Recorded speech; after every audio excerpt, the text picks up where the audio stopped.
நண்பர்களுக்கு வணக்கம். இந்த வீடியோல ஒரு முக்கியமான டெவலப்மெண்ட் ஆசியாவில் நடந்த ஒரு டெவலப்மெண்ட் பத்தி பார்க்கலாம். அது என்ன அப்படின்னு பார்த்தீங்கன்னா, நம்மள ஒரு பயிலும் மதிக்க மாட்றான் அப்படின்ற மாதிரி நிலைமை தான் இப்போ ட்ரம்ப்புக்கு இருக்கு அப்படின்னு பார்க்கப்படுது. உலகத்துல நடக்கிற எல்லா சண்டையும் நான் போய் நிறுத்திடுவேன், நான் நிறுத்துறேன், எனக்கு நோபல் பிரைஸ் வந்து கொடுங்க அப்படின்னு சொல்றாரு. ஆனா அவருக்கு FIFA வேர்ல்டு கப் உடைய ஒரு மெடலை கையில கொடுத்து இந்தா வச்சுக்கோங்க அப்படின்ற மாதிரி கலாய்ச்சி அமைச்சுட்டு இருக்காங்கன்னு பார்க்கப்படுது. சரி, இப்போ விஷயத்துக்கு வருவோம். என்ன அப்படின்னு பார்க்கும்போது தாய்லாந்துக்கும் கம்போடியாவுக்கும் நடுவில் வந்து ரொம்ப சத்தம் போட்டு ஒரு சண்டை நிறுத்த ஒப்பந்தத்தை வந்து கையெழுத்து போட வச்சாரு. ஞாபகம் இருக்கு நமக்கு எல்லாருக்கும் நினைக்கிறேன். இப்ப கம்போடியா என்ன சொல்லிச்சு அந்த டைம் அப்படின்னு பார்க்கும்போது, இந்த அமைதிக்காக ட்ரம்ப்புக்கு வந்து நோபல் பரிசு கொடுக்கணும் அப்படின்னு சொல்லி நாங்க பரிந்துரைக்கிறோம் அப்படின்ற மாதிரி கம்போடியாவும் சொல்லிச்சு அந்த டைம்ல. நேற்று என்ன நினைச்சுன்னு பார்க்கலாம். நேற்று சாயங்காலம் இந்த எல்லை முழுசும், அதாவது கம்போடியா தாய்லாந்து நடுவில் இருக்கக்கூடிய இந்த எல்லை முழுசும் தீப்பிடிச்சி எரிஞ்சிச்சு அப்படின்னு சொல்றாங்க. சும்மா தீப்பிடிச்சி எரியல. தாய்லாந்தோட F-16 விமானங்களை வந்து அவங்க என்ன பண்ணிருக்காங்க, அந்த F-16 விமானத்தை வச்சு சம்மாடி அடிச்சிருக்காங்க கம்போடியாவில். கம்போடியா பதிலுக்கு வந்து ராக்கெட் லான்ச்சரை வச்சு அவங்க சைட்ல இருந்து தாக்குதலும் பண்ணியிருக்காங்க அப்படின்னு சொல்லப்படுது. இப்படி ராக்கெட் தாக்குதலும் அப்புறம் இந்த வான்வழி தாக்குதலும் அங்க மாறி நடந்துட்டு இருக்கு அப்படின்னு சொல்லப்படுது.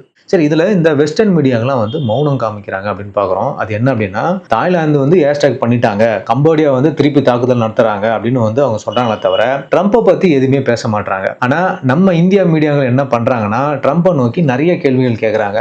ட்ரம்ப் ஏற்படுத்தின இந்த சண்டை நிறுத்தம் என்னாச்சு அப்படின்னு சொல்றாங்க. ட்ரம்ப் பேசின அமைதி உடன்பாடு எங்க போச்சு அப்படின்ற மாதிரி நிறைய விஷயங்களை நம்மளுடைய மீடியா தான் முன்வைக்கிறாங்க அப்படின்னு பார்க்கப்படுது. முதல்ல ட்ரம்ப்போட இந்த பரிசு ஆசை, அதாவது நம்மளுடைய இந்த அதிபர் டொனால்ட் ட்ரம்ப் எனக்கு நோபல் பரிசு அமைதிக்கானது கண்டிப்பா கிடைச்சிடும் அப்படின்ற மாதிரி ஒரு கனவு கண்டுட்டு இருந்தாரு. இப்போ நோபல் பரிசு கனவு வந்து போயிடுச்சு அப்படின்னு நம்ம பார்க்கணும். ஏன் அப்படின்னா, அவர் சொன்ன வார்ல 1 by 1 பிரேக் ஆயிட்டே வந்துட்டே இருக்கு. அதாவது எந்த வார்லாம் அவர் சீஸ்ஃபயர் வந்து டீல் போட்டாரோ 1 by 1 காலி ஆயிட்டே வருதுன்னு பார்க்குறோம். இப்போதைக்கு இந்த FIFA-வோடைய அமைதி பரிசு தான் வந்து அவருக்கு கிடைக்கும் அப்படின்னு பார்க்கப்படுது. மேலும் அவர் இந்த பரிசு என்ன சொல்றாருன்னா, இது எனக்கு கிடைச்சது வந்து ரொம்ப சந்தோஷம் அப்படின்ற மாதிரி ஒரு ஆர்வமும் காட்டுறாரு. இதுதான் வந்து தன்னோட வாழ்க்கையில மிகப்பெரிய விருது அப்படின்றதே அவர் வந்து சொல்லிக்கிறாருன்னு சொல்லப்படுது. சரி, சும்மா வந்து போட்டோ எடுத்துட்டா மட்டும் இப்போ சண்டை நிறுத்தம் வந்துருமா அப்படின்னு கேட்டீங்கன்னா கண்டிப்பா கிடையாது அப்படின்றது இந்த சீஸ்ஃபயர் பிரேக்ல இருந்து நமக்கு நல்லாவே தெரியுது.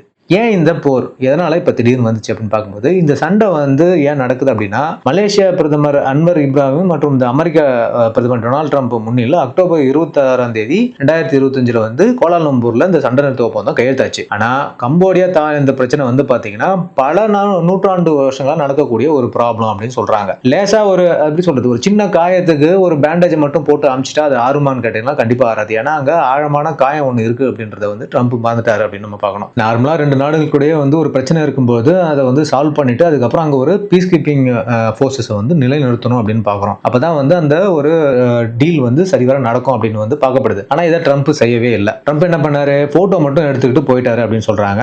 இந்த கடையில் என்ன ஆச்சு அப்படின்னா, நவம்பர் 13ஆம் தேதி, அதாவது போன நவம்பர் 13ஆம் தேதி ஒரு கண்ணி வெடி தாக்குதல் வந்து தாய்லாந்துல நடக்குது. இது வந்து தாய்லாந்துடைய ஒரு ராணுவ வீரர் வந்து காயமடைகிறார் அப்படின்னு சொல்லப்படுது. உடனே தாய்லாந்து என்ன அறிவிச்சாங்க அப்படின்னா, இந்த சண்டை நிறுத்தத்துக்கான ஒப்பந்தத்தை நாங்க நம்பல, இதுல இருந்து நாங்க விலகுறோம் அப்படின்ற மாதிரி அப்பவே அறிவிச்சிருச்சு தாய்லாந்து. சோ நமக்கு எப்பவுமே தெரியுது, அப்போ அவங்க வந்து சைன் பண்ணது வந்து ஒரு பெரிய ஒரு ஆர்வத்தோட 2 பேருமே பண்ணல, ட்ரம்போட ஒரு நிர்பந்தத்தை தான் அவங்க வந்து பண்ணியிருக்காங்க அப்படின்னு பார்க்கப்படுது. ஆக்சுவலா பார்த்தோம்னா இந்த பிரச்சனை வந்து பல நூற்றாண்டுகளா இருக்கக்கூடிய ஒரு எல்லை பிரச்சனை அப்படின்னு பார்க்குறோம். இதுல பிரிவிஹார் கோயில் அப்படின்னு சொல்லக்கூடிய ஒரு சிவன் கோயிலும் வந்து ஒரு முக்கிய பிரச்சனையான இடமா இருக்கு அப்படின்னு பார்க்கப்படுது. முதல்ல இந்த வரலாற்று பிரச்சனையை நம்ம என்னன்றதை பார்க்கலாம். அதாவது 19ஆம் நூற்றாண்டுக்கு பிற்பகுதியிலும் 20ஆம் நூற்றாண்டுக்கு நடுப்பகுதி வரை இந்த பிரச்சனை இருந்துட்டு இருக்கு, அதாவது ஸ்டார்ட் ஆச்சு அப்படின்னு சொல்றாங்க.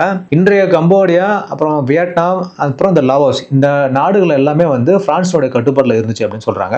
இந்த காலனித்துவ பகுதி எல்லாமே வந்து பாத்தீங்கன்னா பிரெஞ்சு இந்தோ சீனா அப்படின்னு சொல்லிட்டு அதை வந்து அழைச்சாங்க. பிரான்ஸ் கம்போடியாவை தன்னோட காலனி நாடா வந்து வச்சிருந்துச்சு. தாய்லாந்து, அப்போ தாய்லாந்துக்கு என்ன பேருனா சியாம் அப்படின்ற ஒரு பேரு. அந்த வந்து பாத்தீங்கன்னா நேரடியா எந்த ஒரு ஐரோப்பிய காலனி ஆதிக்கத்திலும் வந்து தாய்லாந்து கிடையாது. ஆனா சுத்தி 2 பக்கமும் பாத்தீங்கன்னா ஒரு பக்கம் பிரான்ஸ் ஃபுல்லா புடிச்சு வச்சிருந்தது, ஒரு பக்கம் இங்கிலாந்து ஃபுல்லா புடிச்சு வச்சிருந்தது அப்படின்னு நம்ம பாக்குறோம். நடுவுல தாய்லாந்து மட்டும் இருந்துச்சு. அதனால தாய்லாந்து வந்து பிரெஞ்சு என்ன சொல்லுதோ அதுக்கு வந்து தலையசிக்க வேண்டிய ஒரு சிச்சுவேஷன்ல இருந்துச்சு அப்படின்னு சொல்றாங்க.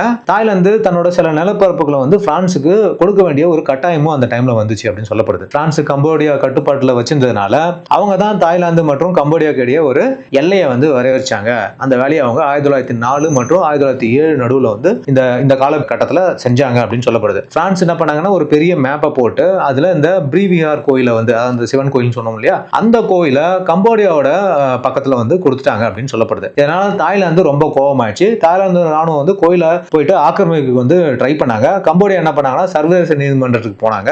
1962ல சர்வதேச நீதிமன்றம் வந்து ஒரு தீர்ப்பை வெளியிட்டாங்க. அந்த தீர்ப்பு வந்து கம்போடியாவுக்கு சாதகமா போயிடுச்சு அப்படின்னு பார்க்கப்படுது. அப்போல இருந்தே இந்த எல்லை பிரச்சனை வந்து ஓயல் அப்படின்னு சொல்றோம். இதை தாண்டி தாய்லாந்து வந்து இந்த வளைகுடா பகுதியில் இருக்கக்கூடிய அந்த கடல்ல வந்து பாத்தீங்கன்னா தாய்லாந்து வளைகுடாவில் இருக்கக்கூடிய கடல் பகுதியில் 2 நாடுகளும் வந்து உரிமை கொண்டாடுறாங்க அப்படின்னு சொல்லப்படுது. அங்க நிறைய எண்ணெய் வளங்கள் இருக்கு அப்படின்றதுக்கான வாய்ப்புகளும் அதிகமா இருக்குன்னு சொல்றாங்க. சோ இதுவும் ஒரு பிரச்சனையா அங்க இருக்குன்னு பார்க்கப்படுது. இப்போ அதாவது நேத்து டிசம்பர் 7ஆம் தேதி என்ன நடந்துச்சு அப்படின்னு பார்க்கும்போது நேத்து சாயந்தரம் 5:15 மணி அளவில் பார்த்தீங்கன்னா 2 நாட்டு படைகளும் இடையே வந்து சிறிய சண்டை ஆரம்பிச்சது அப்படின்னு பார்க்குறோம். இரவானது உடனே கம்போடியா படைகள் என்ன பண்ணாங்க அப்படின்னா இந்த BM-21 ராக்கெட்களை வச்சு தாக்க ஆரம்பிச்சிட்டாங்க தாய்லாந்து அப்படின்னு சொல்லப்படுது. இன்னைக்கு காலையில 6 மணிக்கு தாய்லாந்து என்ன பண்ணிருக்காங்கன்னா F-16 விமானங்களை வச்சு கம்போடியா ராணுவ நிலையங்கள் மீது ஏர் ஸ்ட்ரைக் வந்து நடத்திருக்காங்க அப்படின்னு பார்க்கப்படுது. அது மட்டும் இல்லாம கம்போடியா இருக்கக்கூடிய கேசினோ, அதாவது இந்த சூதாட்ட விதிகள்னு சொல்லுவாங்க இல்லையா, அந்த மாதிரி அந்த இடங்கள்ல வந்து கிட்டத்தட்ட ஒரு 8 பகுதியில் வந்து தாய்லாந்து வந்து குண்டு வீசியிருக்காங்க அப்படின்னு சொல்றாங்க. எல்லை பகுதியில் பார்த்தீங்கன்னா சுமார் 35,000க்கு மேற்பட்ட தாய்லாந்து மக்கள் வந்து வெளியேற்றி வந்துட்டு இருக்காங்க. கம்போடியாவும் அவங்க சைடில் இருக்கிற மக்களை வந்து வெளியேற்றிட்டு வந்துடுறாங்க அப்படின்னு சொல்லப்படுது. சரி, இது வந்து ட்ரம்ப்புக்கு மிகப்பெரிய ஒரு அவமானம் அப்படின்னு நம்ம பார்க்குறோம். ட்ரம்ப்போட இந்த சீஸ் ஃபயர் வந்து ஃபுல்லாவே நொறுங்கி போச்சு அப்படின்னு தான் வந்து தெளிவா இல்லைன்னு தெரியுது. அவர் இதை வந்து ஓவர் ஹைப் பண்ணிட்டாரு அப்படின்னு பார்க்குறோம். நான் முன்னாடி சொன்ன மாதிரி இந்த ஒப்பந்தத்தை வந்து பயன்படுத்துறது சென்ஸ் அந்த இடத்துல வந்து அது நடக்குதா, ஒழுங்கா சீஸ் ஃபயர் வந்து அமல்ல இருக்கா அப்படின்னு பார்க்கறதுக்கு எந்த ஒரு அமைப்புமே அங்க இல்லை அப்படின்றது வந்து தெளிவா தெரியுது அப்படின்னு பார்க்கப்படுது. எக்ஸாம்பிள் நான் சொன்ன மாதிரி ஒரு பீஸ் கீப்பிங் ஃபோர்ஸ் வந்து அங்க வச்சிருக்கணும் அப்படின்னு சொல்றாங்க. இதனால விதிமுறைகள்லாம் வந்து தாண்டப்படுது ஈஸியா அப்படின்னு சொல்றாங்க. அதுக்கு வந்து எந்த ஒரு தண்டனையும் கிடையாது. இந்த அக்ரிமெண்ட்ல நீங்க மீறி ஏதாவது பண்ணீங்கன்னா நான் உங்க கூட ட்ரேட் வைக்க மாட்டேன்னு ஒரு இது இருக்கணும். ஏதோ ஒரு கண்டிஷன் அங்க இருந்தா தான் அது வந்து ஃபுல்ஃபில் ஆகும். அந்த இடத்துல அந்த சட்டம் வந்து ஒழுங்கா நடக்கும் அப்படின்னு பாக்குறோம். ஆனா இந்த மாதிரியான ஒரு கண்காணிப்பு எதுவுமே இல்லாதனால ஈஸியா இந்த சீஸ் ஃபயர் உடைஞ்சு போச்சு அப்படின்னு சொல்றாங்க. ட்ரம்ப் இந்த விஷயத்துல பயங்கரமா கோட்டை விட்டுருக்காருன்னு சொல்லிட்டு எக்ஸ்பர்ட்ஸ் எல்லாமே சொல்றாங்க.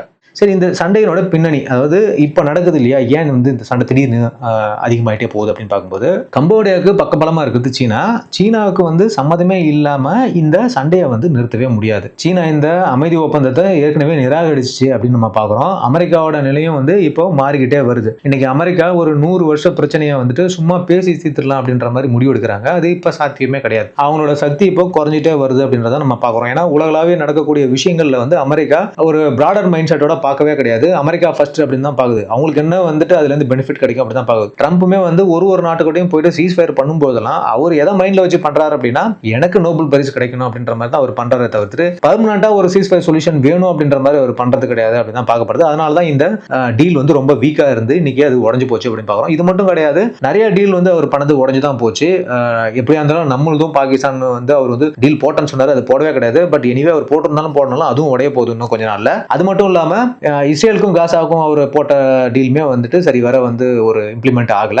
யுக்ரைன் ரஷ்யா வாருக்கு அவர் பயங்கரமா ட்ரை பண்ணிட்டு இருக்காரு. ரஷ்யா பக்கம் அவர் போய் ரஷ்யாவுக்கு சாதகமான ஒரு அம்சம் உள்ள ஒரு டீலை கொண்டு போகும்போது தான் அது வந்து நடக்கும்னு பார்க்கப்படுது. ஆனா உக்ரைன் சைட்ல இருந்தும் யூரோப் சைட்ல இருந்தும் அதை வந்து ஏத்துக்க மறுக்கிறாங்க. ஸோ ஒரு தெளிவான முடிவு வந்து ட்ரம்ப் சைட்ல இருந்து கிடையாது அப்படின்னு பாக்குறோம். அதனாலதான் அமெரிக்கா வந்து இப்போ உலகளாவே இடங்கள்ல வீக்கா இருக்கு அப்படின்னு பார்க்கப்படுது. இந்த சீஸ் ஃபயர் உடைஞ்சதுக்கு முழுக்க காரணம் ட்ரம்ப் அப்படின்னு தான் எல்லாருமே சொல்றாங்க. இல்லைன்னா இவ்வளவு நாளா சண்டை நடக்காம இருந்து திடீர்னு வந்து சண்டை நடக்கிறதுக்கான வாய்ப்புகள் வரவே வராது அப்படின்னு சொல்றாங்க. ஓகே மக்களே, இப்போ நான் இந்த வீடியோல என்ன சொல்லியிருக்கேன் அப்படின்னா கம்போடியா தாய்லாந்து இடையே ஏற்பட்டுள்ள இந்த மிகப்பெரிய ஒரு பதட்டம் இது அடுத்த லெவலுக்கு போகும் அப்படின்ற மாதிரி தான் எதிர்பார்க்கப்படுது. ஏன்னா எந்த நாடும் இது வரைக்கும் தலையிடல. அவர் 2 பேரும் அடிச்சுட்டே தான் இருக்கிறாங்க. சின்ன சண்டைகள் போயிட்டு இருக்கு. ஏர் ஸ்ட்ரைக்கு அப்புறம் கண்டிப்பா இது பெரிய லெவல்ல வந்து ஒரு மிகப்பெரிய போரா மாறதுக்கான வாய்ப்பு இருக்கு அப்படின்னு பண்ணப்படுது. சைனா நினைச்சா மட்டும் தான் கம்போடியாவை கண்ட்ரோல் பண்ண முடியும். அதே மாதிரி அமெரிக்கா நினைச்சா மட்டும் தான் தாய்லாந்தை கண்ட்ரோல் பண்ண முடியும். இவங்க 2 பேரும் உட்காந்து பேசி இந்த சீஸ் ஃபயரை எப்படியாவது திரும்பியும் கொண்டு வரணும் அப்படின்னு பார்க்கப்படுது. ஓகே, ஸோ வீடியோ இன்ஃபர்மேட்டிவா இருக்கும் நம்புறேன். கண்டிப்பா நம்ம சேனல் சப்ஸ்கிரைப் பண்ணுங்க, உங்க கருத்துக்களை கமெண்ட் பண்ணுங்க, மேலும் உங்க ஃப்ரெண்ட்ஸ்க்குலாம் நம்ம சேனலை ஷேர் பண்ணுங்க, வீடியோ லைக் பண்ணுங்க. மீண்டும் அடுத்த ஒரு இன்ஃபர்மேட்டிவ் வீடியோவில் சந்திக்கிறேன். அது வரைக்கும் தேங்க்யூ, பை, ஜெய் ஹிந்த்.